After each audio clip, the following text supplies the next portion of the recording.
ఈ రోజు మరొక ఇంట్రెస్టింగ్ అన్బాక్సింగ్ వీడియోతో మీ ముందుకు వచ్చేసాను. ముఖ్యంగా చెప్పాలంటే ఈ బడ్జెట్లో నాకు హైలైట్ అనిపించినటువంటి ఫీచర్ ఏంటి అంటే దీనిలో ఉన్నటువంటి డిస్ప్లేని ఏకంగా వీళ్ళు వచ్చేటప్పటికే 2K డిస్ప్లేని మనకి ఇందులో తీసుకొని రావడంతో పాటు మీడియాటెక్ డైమెన్సిటీకి సంబంధించినటువంటి 8200 SoC చిప్సెట్ని మన ముందు తీసుకొని రావడం జరిగింది. ఎస్, ఇవన్నీ కూడా మీకు జస్ట్ కేవలం 26,000 రూపాయలకే. మన ఇండియాలోకి వచ్చేటప్పటికి మేబీ దీన్ని 30,000 రూపాయలకి తీసుకొచ్చేటువంటి అవకాశం ఉంది. దిస్ ఇస్ నథింగ్ బట్ రెడ్మీకి సంబంధించినటువంటి రెడ్మీ K60E మొబైల్ ఫోన్. ఈ రోజు ఈ ఎపిసోడ్లో దీనికి సంబంధించినటువంటి ఫుల్ అన్బాక్సింగ్తో పాటు నా ఇనిషియల్ ఇంప్రెషన్స్ని కూడా మీతో అయితే షేర్ చేసుకుంటాను. అండ్ ఈ వీడియో గనక 10K లైక్స్ క్రాస్ అయినట్లయితే మీ ముందుకి మరొక సర్ప్రైజ్ అయితే తీసుకొస్తాను. ముందుగా వీడియోని లైక్ చేసి ఛానల్ని సబ్స్క్రైబ్ చేసుకొని బెల్ ఐకాన్ కూడా యాక్టివేట్ చేసి పెట్టుకోండి. ఏ క్షణానైనా కానీ వీడియో రావచ్చు. Hi, this is Vasu again signing in. Welcome to my channel Vasu tech vlogs.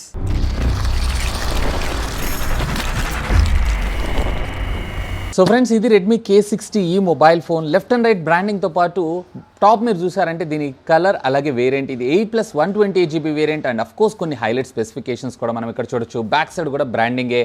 Box open చేయగానే రెడ్మీ అఫ్ కోర్స్ దీంట్లో ఏముంటుందో మీ అందరికీ తెలిసిందే. ఒక యూజర్ మాన్యువల్తో పాటు మనకి ఒక ట్రాన్స్పరెంట్ TPU కేస్ని ప్రొవైడ్ చేశారు along side with SIM ejecting tool. వీటన్నిటి మనం పక్కకు పెట్టేస్తే ultimately king of the show smart phone ఉంది. దీని గురించి మనం తర్వాత మాట్లాడుకుందాం.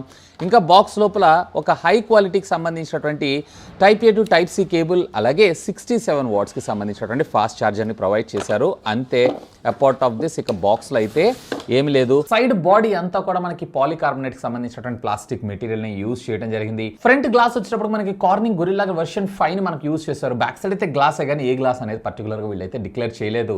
Left side of the phone మీరు చూసారంటే వాల్యూమ్ అప్ అండ్ డౌన్ బటన్స్తో పాటు సైడ్ మౌంటెడ్ ఫింగర్ ప్రింట్ స్కానర్ని మన ముందు తీసుకొచ్చారు. అఫ్ కోర్స్ ఇది పవర్ ఆన్ ఆఫ్ బటన్ కూడా. అలాగే బాటమ్ మీరు చూసారు అంటే speaker grill, Type C communication port, primary microphone తో పాటు SIM card slot. Left side ఏం లేదు. టాప్ మీరు చూసారంటే IR blaster, secondary noise cancellation microphone తో పాటు మరొక స్పీకర్ గ్రిల్. అంటే ఇందులో మనకి డ్యూయల్ స్టీరియో స్పీకర్ అయితే ప్రొవైడ్ చేయడం జరిగింది. ఇంతేకాదు దీంట్లో మనకి IP53 వాటర్ రేటింగ్ ఉంటుంది. Of course SIM card slot దగ్గర కూడా మనకి రబ్బరైజ్డ్ గ్యాస్ కిట్ ని ప్రొవైడ్ చేశారు. సో చిన్నపాటి తుప్పర్లు ఇలాంటి వాటన్నిటికీ ఇది కంట్రోల్ చేయగలదు. అండ్ ఇది 8.9mm థిక్నెస్ తో మనకు రావడం జరుగుతుంది. ఓవరాల్ గా ఫోన్ వెయిట్ వచ్చేటప్పటికే అరౌండ్ 202 గ్రామ్స్ దాకా రావడం జరుగుతుంది. విత్ కేస్ తో ఇది సుమారుగా 223 గ్రామ్స్ దాకా మనకు రావడం జరుగుతుంది.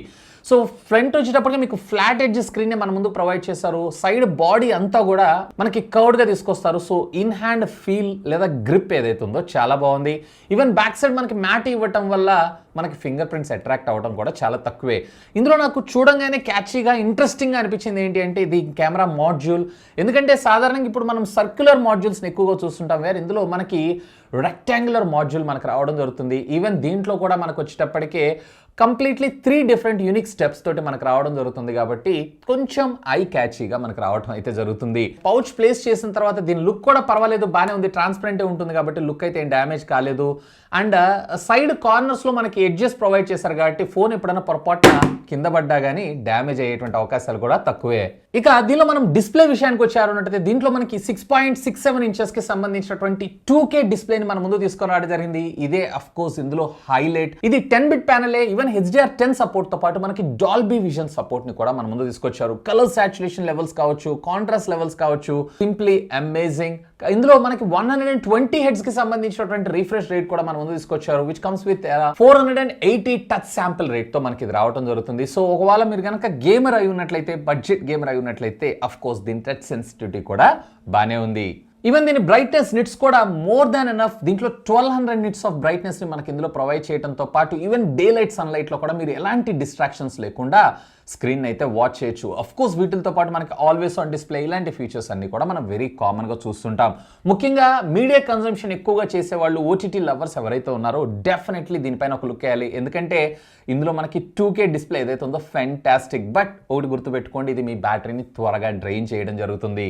ఈవెన్ వీడియో ఒకటే ఉంటే సరిపోతుంది, ఆడియో కూడా ఉండాలి కదా. దీంట్లో మనకి డ్యూయల్ స్టీరియో స్పీకర్స్ ని ప్రొవైడ్ చేస్తారు. ఇందులో హైరెస్ ఆడియో కూడా సపోర్ట్ చేయడం జరుగుతుంది, both wire and wireless. And దీంతో పాటు మనకి ఇది డాల్బీ అట్మాస్ సపోర్ట్ ని కూడా తీసుకొని రావడం జరుగుతుంది. అండ్ ఆడియో శాంపిల్ మీరు వినండి.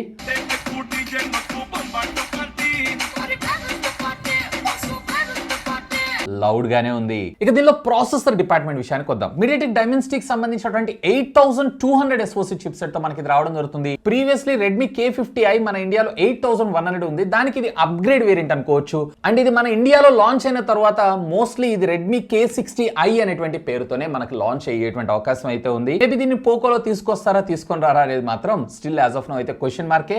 ఒకవేళ తీసుకొస్తే మేబీ X5 అనేటువంటి పేరుతో మనం చూసేటువంటి అవకాశం ఉంది. ఇది కూడా మనకి 4 నానోమీటర్ బిల్ఫిట్ టెక్నాలజీ మీద డిజైన్ చేసినటువంటి 5G ప్రాసెసరే. కోర్స్ ఒకవేళ మీరు కనుక గేమర్ అయి ఉన్నట్లయితే గేమింగ్ లో కూడా ఇది చాలా బాగుంది. ఇక్కడ మీరు చూడొచ్చు Asphalt 9 కావచ్చు, లేదన్నట్లయితే BGMI ఇలాంటి గేమ్స్ అన్నిటిలో కూడా క్వైట్ డీసెంట్ పెర్ఫార్మెన్స్ అనే నా అభిప్రాయం. ఈవెన్ ఇంతే కాదు, యాంటీ-2 స్కోర్స్ కావచ్చు, CPU థ్రాట్లింగ్ లో కూడా well optimized and quite decent performance. Even మీరు multi tasking day to day life లో మీరు ఎలాంటి ప్రాబ్లమ్స్ లేకుండా వాడేటువంటి యాప్స్ అన్నిట్లో కూడా ఎక్కడ హ్యాంగ్ అని ల్యాగ్ లేకుండా పర్ఫెక్ట్ గా ఇదైతే వర్క్ చేయడం జరుగుతుంది. ఇందులో మీకు LPDDR5 టెక్నాలజీకి సంబంధించినటువంటి ర్యామ్ తో పాటు UFS 3.1 స్టోరేజ్ రావడం జరుగుతుంది. Of course read and right speeds కూడా బాగానే ఉన్నాయి. ఎక్కడ హ్యాంగ్ కానీ ల్యాగ్ కానీ లేదు. ఎక్స్టెండెడ్ ర్యామ్ ఫెసిలిటీ సహాయంతో మీరు అప్ టు 3GB దాకా మీరు విర్చువల్ మెమరీని ఎక్స్పాన్షన్ అయితే చేసుకోవచ్చు. ఇదే కాదండి, దీంట్లో మనకు వచ్చేటప్పటికి మెమరీ కార్డ్ ఆప్షన్ మాత్రం లేదు. సో దీన్ని గుర్తుపెట్టుకోండి. ఒకవేళ మీకు గనక ఎక్కువ స్పేస్ కావాలనుకుంటున్నారు అన్నట్టయితే ఇక్కడ హై ఎండ్ వేరియంట్ ని చూస్ చేసుకోవాల్సి వస్తుంది.